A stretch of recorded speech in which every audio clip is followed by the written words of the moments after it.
Hey, Chris here, and welcome to Amplified Wellness Podcast. Today, I'm joined by a really interesting guy all the way from Espoo, just near Helsinki in Finland. I'd like to introduce Leigh Ewin. Leigh, how you doing, mate? Good, thanks, mate. Nice to be here. Thanks for having me. Mate, thank you so much. I know it's not easy aligning time differences. It's relatively early in the morning over there, in the afternoon here on the beautiful sunny Gold Coast. Yeah, nice. Well, we got beautiful sunny Espoo at the moment. Like it's a bit, it's our spring weather, so it's probably, I think it's like +3 or 4 or something like that. And a bit of sunshine. Jesus. Yeah, a little bit different to our winters here, mate. Yeah. That's why it's so funny, you know. Like with all this cold stuff, it's always funny on the back home in Oz. Guys having all the ice baths in the 30 degrees heat and loving it. I'm like, damn, I thought that's pretty. That'd be nice. That'd be refreshing after 30 degrees. Oh, mate. So you're originally from Queensland, is that right? Oh no, well, that's we were getting along so well, mate. I'm from Sydney. Oh, even better. I'm a New South Welshman, mate, myself. So yeah. I just wanted to check because I was going to end this podcast pretty quickly if you said you were originally from Queensland. Yeah, I was going to do that. That's a no-go. No. I mean, I'm from Manly, actually. Manly is right in the middle of Sydney, and then I've been bounced around as a kid a bit, you know. So I went down to Canberra, Melbourne, you know, and West Sydney as well, out Penrith way. Being grown up out there and stuff. So, and then found myself over here in Finland, you know? Yeah, that was the reason I mentioned Queensland, because we first connected when you were visiting the Gold Coast here. I think you were coming out with the latest Wim Hof tour. And I believe your father, or you had family living here on the Gold Coast at the time. Yeah, exactly. I kind of put 2 and 2 together, but I was a little bit wrong, which is cool. Yeah, I was very interested to get started for our listeners, because the topic for this podcast is your speciality. Anyone that will go onto your social media profiles will see very quickly that your love for the cold is paramount. It stands out. There's a lot of footage of you cut into ice, cold water, and immersing yourself in that. I'm very interested to know where that passion came from and what led to your decision to move over to Finland. Well, I mean, you know, it's probably a pretty long story. I don't know how long we got, but I'll condense it a little bit for you.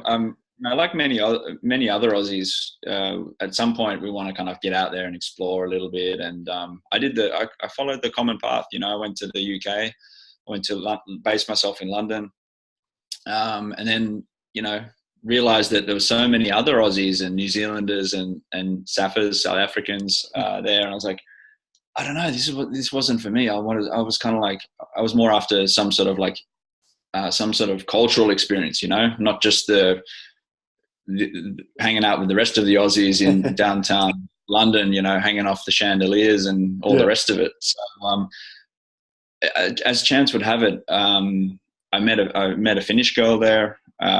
She was selling swimwear in a pretty prestigious sports store in the middle of London, the richest street in London. And I also, you know, we actually both applied for the same job, believe it or not. I was actually crazy enough. Yeah. I said, all right, because they were being a little bit PC, politically correct with the, you know, swimsuit salesperson. So I said, you know what, I'll just go ahead and drop him a line.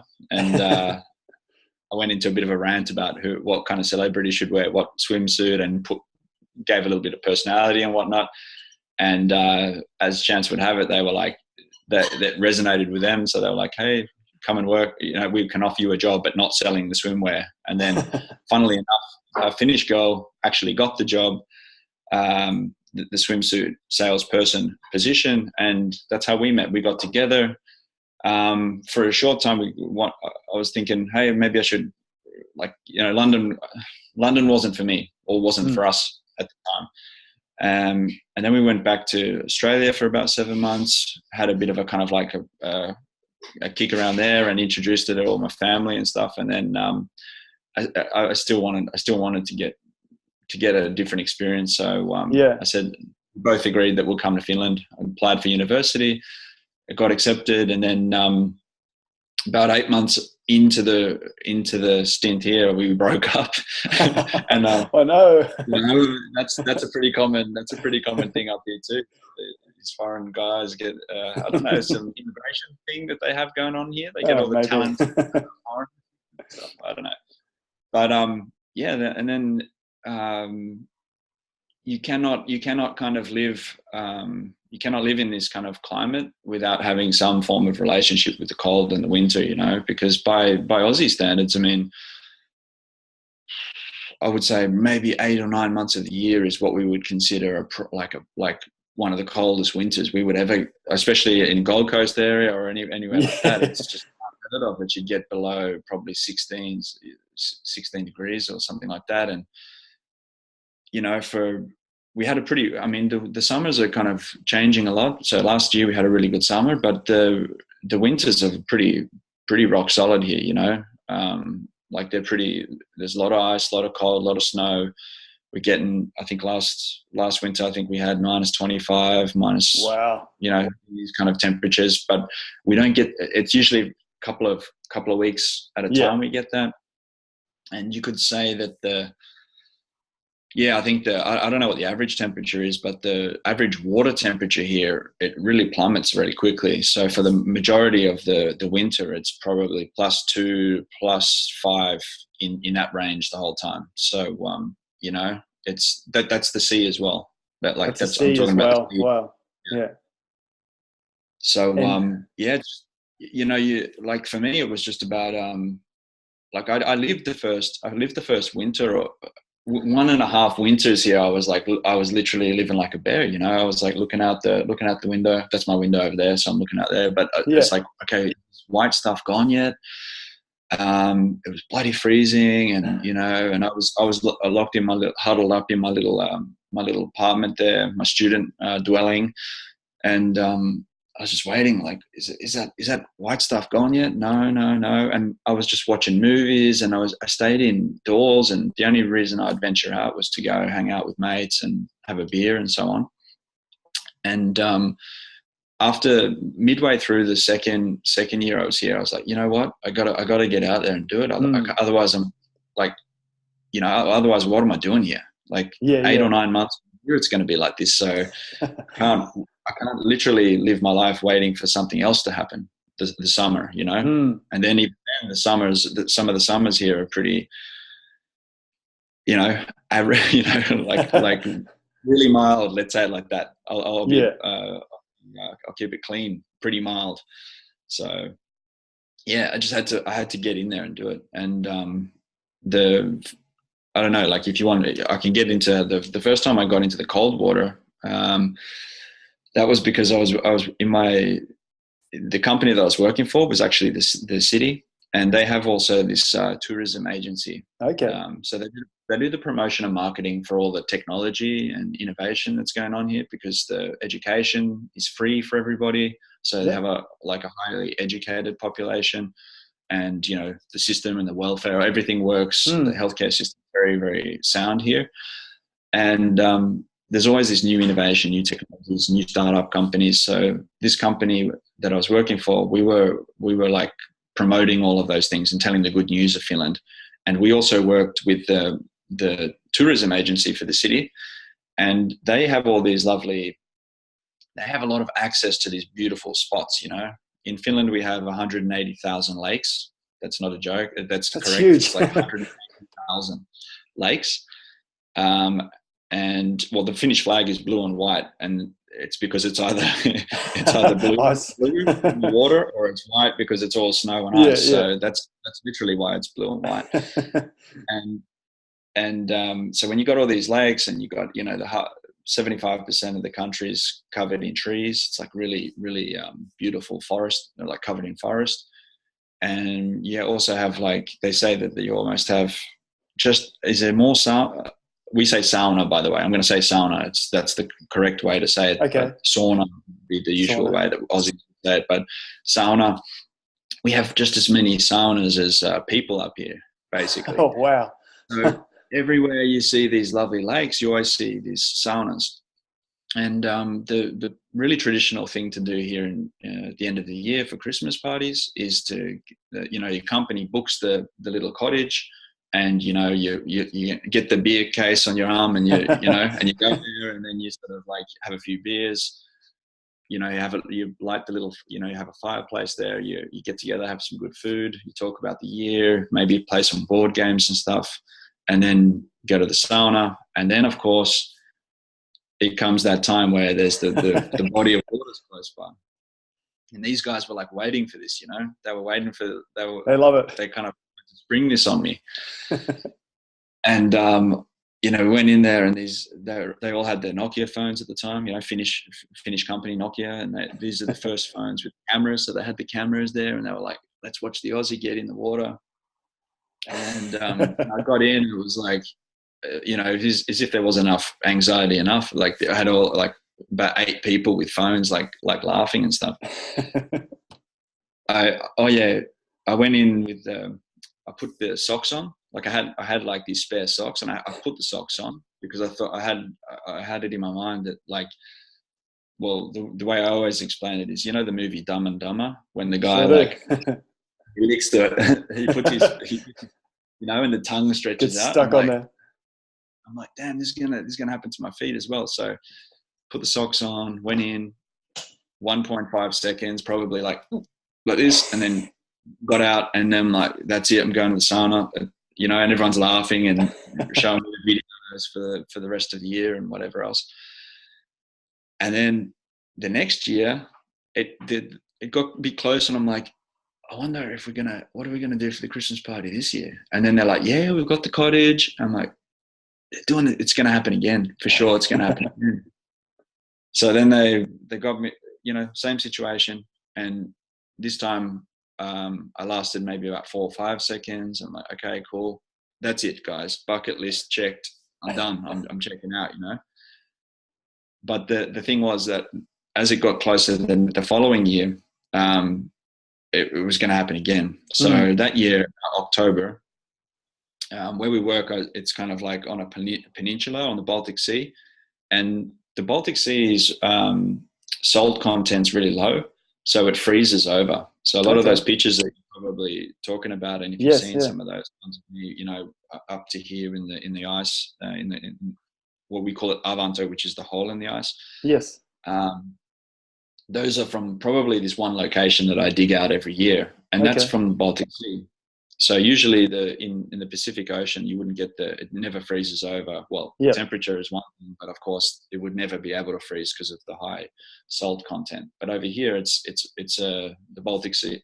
It's a kind of a small mouth, and it's very, very low salt. So it's always frozen. But in October, it's only just starting to freeze. It's only this thin layer of ice. And I just sort of like, I was going to say, like, I don't know what I'm allowed to say, sack up kind of thing. Like basically get to the thing, like, okay, that's it. I'm forcing myself to do it.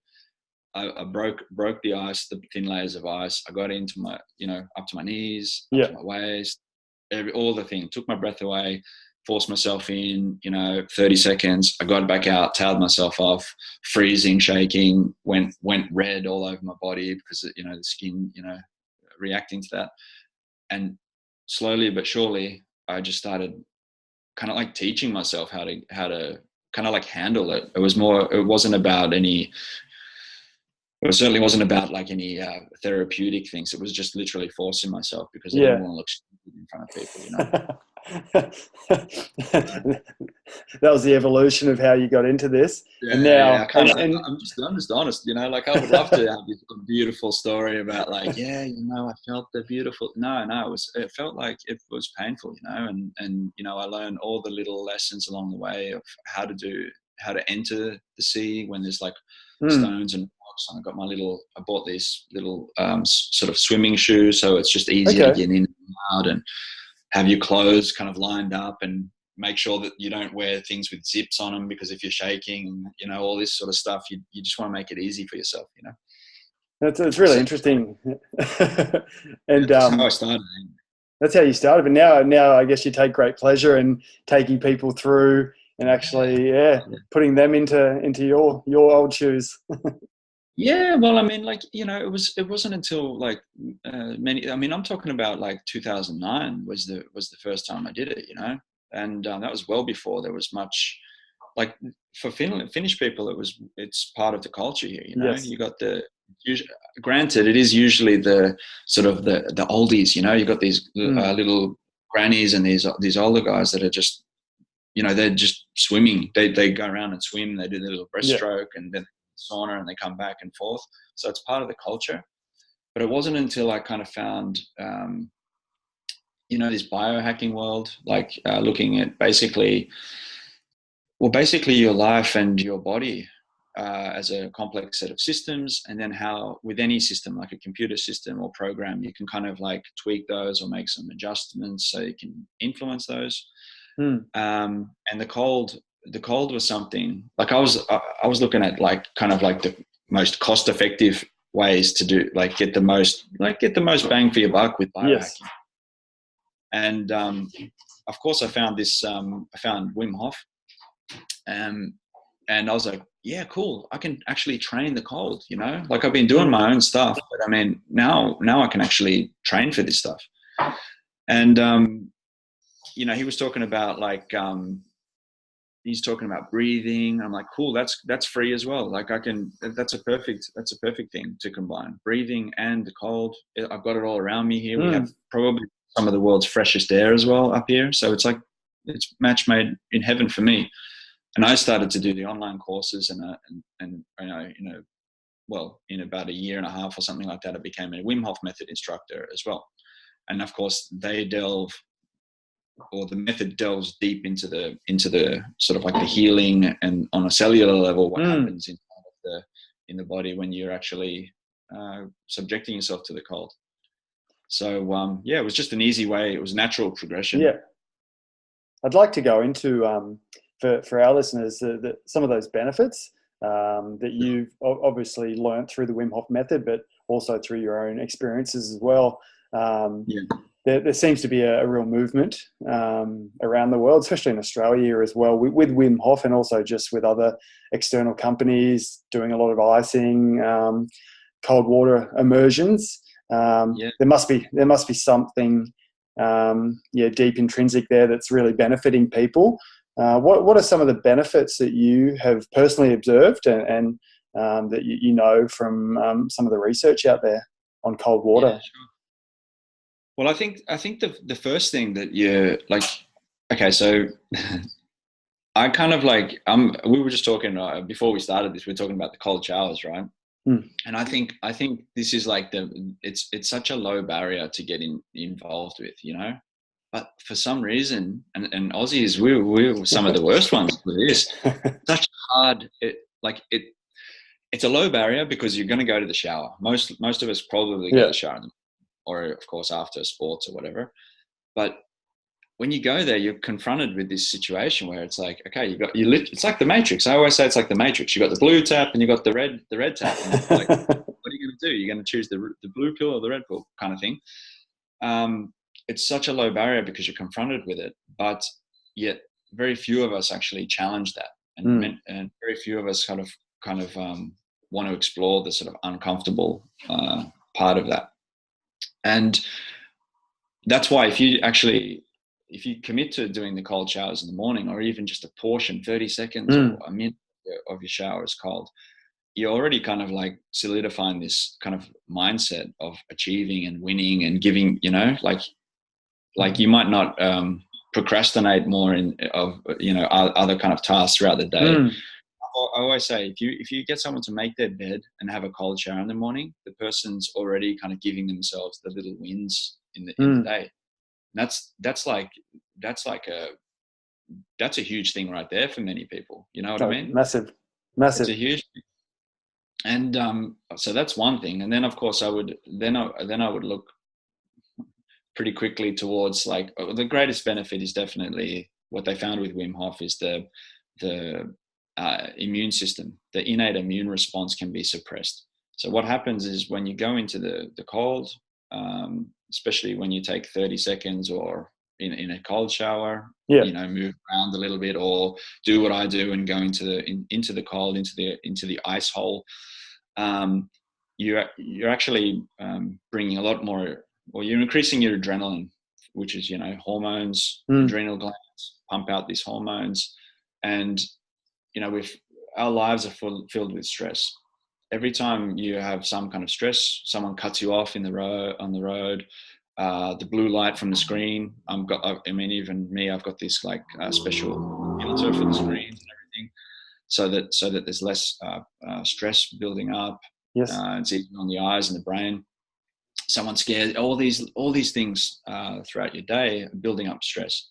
Your body is kind of trying to defend itself constantly and trying to understand whether this, you know, is this a real threat or not. And what happens is each time you're confronted with a little bit of stress, your body kind of sends out the white blood cells, right?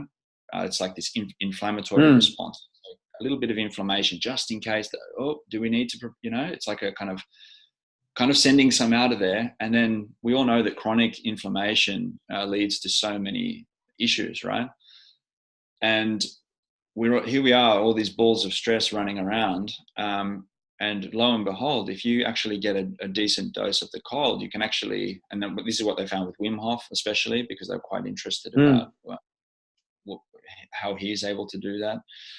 You can actually suppress that innate immune system, and the amount of white blood cells that are going out. You can actually kind of like, let's say, regulate that or turn that response off, which is probably the most powerful thing you can do. It's incredible. Yeah, it's amazing. And and it's kind of ironic in a way, because if you think about it, we're turning off stress by applying stress. You know what I mean? So that's kind of like this. If you or your viewers are aware of this sort of hormesis, yes. It's kind of like a response where your body, on a cellular level, it happens where by applying a bit of stress, your body kind of responds to that, and, you know, is depending on what kind of stress that is, it kind of builds an adaptation or builds itself up to combat that, or organizes the cells in a certain way where you can combat that. And we know everyone gets it, right? You go to the gym, you pump your bicep. Everyone understands that you're applying stress to the tissue, the skeletal muscle, and then what happens? You basically rip the thing to pieces. You go home, you rest. It builds up. It comes back stronger. Well, the same thing happens when you experience the cold. The same thing certainly happens when you experience the sauna. Same thing definitely. Fasting as well. Fasting, lack of food sparks a very, very powerful series of events in the body where you're actually cleaning all the, you know, cellular reparation and all these sort of things, without oxygen as well. Like, and that's not saying, you know, hypoxic. just applying some breath holds, very powerful sort of things you can do, where you can play around a little bit with the blood and the chemistry of the blood as well. So all these little forms of stress, or this hormesis inside the body, are really, really effective ways for growth. And also now they're researching a lot more about, or with mice at least, or rats, they've set up these experiments where basically the mice that have been subjected to cold, they found that the neurons, or the synapses, which is the way that the neurons talk to each other and organize themselves, is much, much stronger. Wow. As opposed to mice that haven't been exposed to the cold. So probably, I guess the hypothesis there is that under stress, the cells must sort of like work much more efficiently and organize themselves more like in a better way, so that they can actually survive. It's like a survival mechanism. But you just got to keep it alive, you know. We live in these comfort zones where cold. I've got to eat my food, fast food, you know, McDonald's, all this sort of stuff's around me. And we live in this kind of luxurious world where everything's just, you know, like this abundance of everything, and I never have to need for anything. And sometimes if we just test those things a little bit and step outside of out of the comfort zones, we can kind of like trigger these little responses, which have a huge effect, obviously. No, absolutely. I personally, over the last 3 weeks, every shower I start warm, but then the last 1 or 2 minutes complete cold, and it's so powerful how quickly it changes your state. Like you're in the warm shower, you're lethargic and sluggish, and then as soon as you turn that, it hits you on the head, and you're just sharp. You're back online. It's incredible. Would you recommend? Oh, sorry, mate. I was just going to say, like, Sorry, I mean, then if you're into biohacking kind of stuff, I mean, it's where you read about coffee. Like, a lot of us get up, and the first thing we need to do in the morning is have the coffee. And actually, there's a good window of time where you should have the coffee. It's sort of like after 9 a.m. So they're saying that, like, you don't want to actually have the coffee too early. There's a window of time after 9, and I found out that I've experienced that the cold shower is kind of like, that's enough. That's good enough to get me to work. Feel alive and everything. And then it's nice to get to work or get to the desk or whatever, and actually have the coffee then. So I'm not, you know what I mean? Like, it's kind of like a nice way to. I don't want to say replace coffee, because I'm still having the coffee. Yes, and by reducing things like caffeine inside of the day, it helps the sleep, and that's another benefit. People are saying that the sleep is improved a lot when you're constantly subjecting yourself to the cold, and I think that probably helps. That also helps my sleep, right? Because I'm not having the caffeine as well. Oh, absolutely. Of course, there's the energy, and there's the sort of endorphins, and there's all these happy hormones pumping around the body, where you're like, wow, let's get this done, and let's rock. Is there like even more benefit from going ultra cold as opposed to just cold water showers? Does the benefits amplify, or is it? Well, I'm interested to know what your version of ultra cold is. I want your cold. I want your Finland cold. Well, yeah, I mean, like so this response is definite. Like, this response we're talking about, the innate immune response, right? And suppressing the innate immune system so that you can actually kind of reset the white blood cells, or the cytokines they're called, inside the body. After it's close to about 2 minutes in a like fully submerged in the water, where you get this, which is probably does tap into the Wim Hof method workshops, and when you see everybody in the ice up to the neck, this is enough to spark the response. And I don't know the research, but again, you've probably seen people, like, we just consumer crazy as a society. We see people in these cryo saunas, the ones, where essentially you got the liquid nitrogen and the mixed with oxygen, and then it goes around, and you have this beautiful sign up here that says minus 200 degrees and all this sort of stuff. And on the surface layer, it feels pretty cold, and it does feel good after. But the research also shows that the submersion in water is actually a deeper and much more effective way to get the cold. It's good to know. It's good to know. And for complete beginners, is there a transition they should go through? Should they start in showers and then gradually move to kind of ice baths, or just go straight into the ice bath? Well, yeah. I mean, the correct answer is that there should always be some sort of progression. Sure. But having said that, if people are keen for it, they should. I think there's nothing. I mean, all the Wim Hof workshops are set up. You got someone who's well trained there. You're probably never going to find a safer environment to have your first cold plunge in an ice bath than with an instructor. So, it kind of depends a little bit. But for somebody who wants to just try it at home with no, just wants to give it a go themselves, I think the cold shower is a really, really good way to sort of, I was going to say dip the toes in, but even that's not even dipping the toes. You don't get a chance to dip the toes in. Not in the shower. No. But I mean, that's the thing, right? I mean, you go in there, you're faced with this situation, you can turn the cold, you turn it on, the technique that we use is to just control the breathing. So you don't want to go in there and just sort of have to suffer through it, you know. The beauty of it is that you can actually learn to sort of embrace the feeling, and if you kind of observe what's happening inside the body, you can observe that, like, okay, is the skin, like, I'll almost confuse myself sometimes, or can convince myself at sometimes that it's like, is it actually cold or warm right now?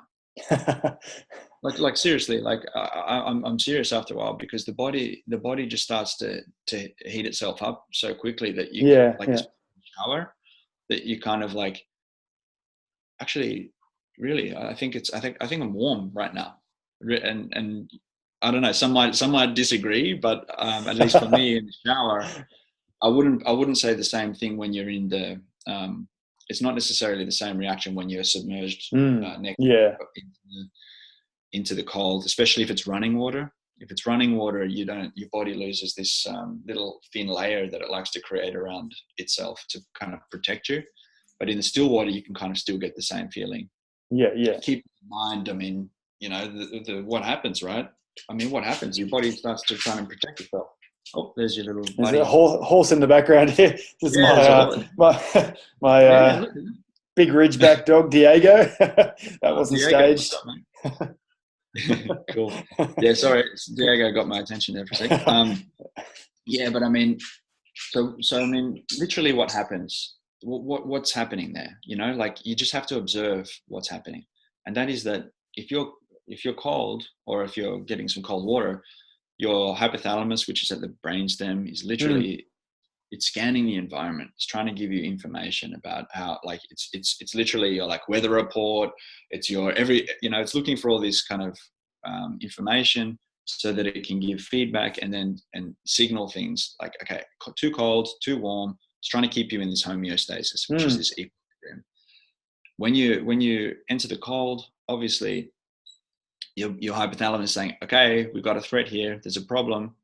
And then it's like, okay, here's some adrenaline, because you know, it's a fight or flight response, or now it's flight or freeze response. They're saying, and you're kind of like, okay, here's the energy, and it comes in the form of shivering, right? So you're like this, and this goes into the Wim Hof. I mean, of course, the energy's there, and then you want to channel that energy a little bit. So that's when you see, like, Wim Hof doing these ones, and breath work, do those ones, because it's much more, you can use the energy. But essentially, what happens is that your fingers and toes, which are the smallest and most, you know, the body's deeming those basically useless in the scale of things. It's like, you know what, we're going to live without the fingers and toes, the feeling of the fingers and toes. We can survive. The brain's safe. All the vital organs, everything around here is safe, because the warm blood is kind of circulating around your vital organs. And in order for that to happen, the veins constrict, keep the warm blood here, and you do get a little bit of cooler blood around the fingers and toes. And that's why they're cold. But if you mentally thinking about the fingers and the toes, which is the most insignificant part, it's going to be a long time, you know, because that's usually the last thing that comes back online or heats up again. And I've never heard anybody say, hey, my liver's cold right now. You know, no one said it. I mean, it's because it's designed. It's your body. Yeah, and I think this is a cool thing as well, is that you learn eventually to kind of connect with this, you know, understand what the body's trying to signal to you. It's literally telling you, okay, look, these are insignificant. It's telling you, don't worry about the fingers and toes. And what's the first thing that everyone worries about when they're cold? The fingers and toes, right? So true. So it kind of teaches a little bit to switch the mindset into, and it's a bit metaphoric in a way as well. It's like, if you think about the little things in life, you'll never, you know, you won't see the forest and the trees and all that kind of stuff. It kind of all pushes in that direction. I think it definitely does. Like, from my experience with ice baths, definitely tests the mental fortitude. And I think if anything that can challenge that and strengthen that, it has to transfer across to everything else in your life, to better decisions and choices. Yeah. I know that you're going to be out here in the country in a couple of weeks, I believe, with another tour. Would you like to just have a little bit of a discussion on that? Let our listeners know where you're going to be and how they can come and get involved. Yeah, sure. So it's mainly I fly out next week actually. So I've got Fantastic. about, I think 5 or 6 workshops, actually Wim Hof method workshops on the East Coast, starting in Canberra on the 19th and 20th of April. So Good Friday and Saturday. Then 25th is Wollongong in the Gong on the I think Anzac Day, isn't it? 25th Anzac Day. Perfect. Nice way to start Anzac Day. Yeah, bit of the old digger spirit there. Getting into it, and then on to Sydney as well. So Botany on the 27th, and then on Moorebank in the 28th. So kind of short and sweet, but anyone who's interested to join, if there's not spots, we'll probably be able to fit you in some way, shape, or form. We've got some pretty cool locations, and it's always nice to have the support of these guys that they really value this stuff. We're talking about MMA gyms where air, oxygen, and cold, and keeping the athletes like in the best condition is all sort of like paramount. And then of course a few yoga studios and movement centers, especially in Wollongong. There's a really cool one there. So yeah, it's kind of cool that it's catching it. Like this stuff is, it really is finding its way all over the place. It's becoming a little bit more mainstream, which is really cool as well. No, absolutely, mate. And all of that information to book those tickets just through Wim Hof method, or is it through? Yeah, Wim Hof method, and you can find my. I can send you a link across. Yeah, perfect. I'll send all these out. Yeah. Yeah, I think definitely. it's just the / Leigh Ewin instructor or something like that, and then then I come on there. But there's one thing that I just thought about then, because we talk about all these things in the body, and when you talk about Wim Hof method, people see the breathing, people see the really powerful big like this, and it's really, really important to tell everybody that that breathing is really separate from the cold exposure. Yeah. It's so important to make to differentiate the two, because there's been, I've been more recently I've been getting into the free diving, and I did a dive under the ice. I saw that. Yeah, and that's no joke, mate. That's no joke, and there's breathing that we would do for that is not kind of sort of so-called hyperventilation or superventilation, which is basically bringing so much oxygen into the body, like surplus oxygen into the body. And we've seen it so many times on the Wim Hof method Facebook groups that people they do the breathing, then they hop straight in the shower. And of course, with the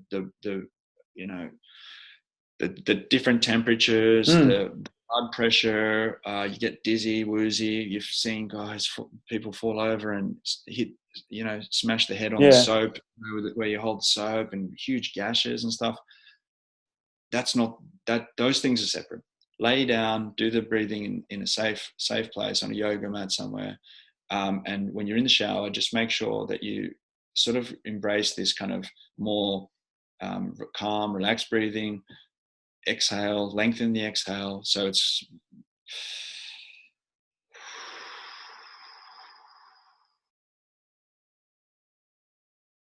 just like this. Your heart rate will decrease.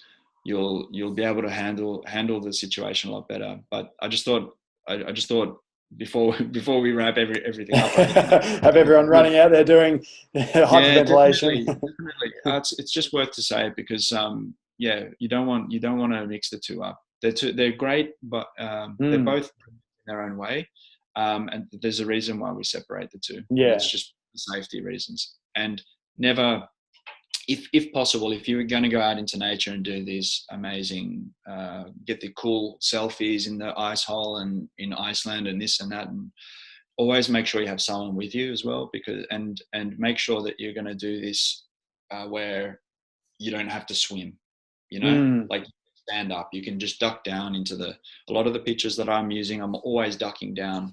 Okay. It's Yeah, it's the hole might only be up to my waist, but I'm kind of ducking down into there and just having the cold like this, because it's just so much safer. Nature has so many variables, and you never know what can happen. So you just got to keep yourself in the safest position. You can black out, can't you? I read recently that you can definitely black out. Yeah.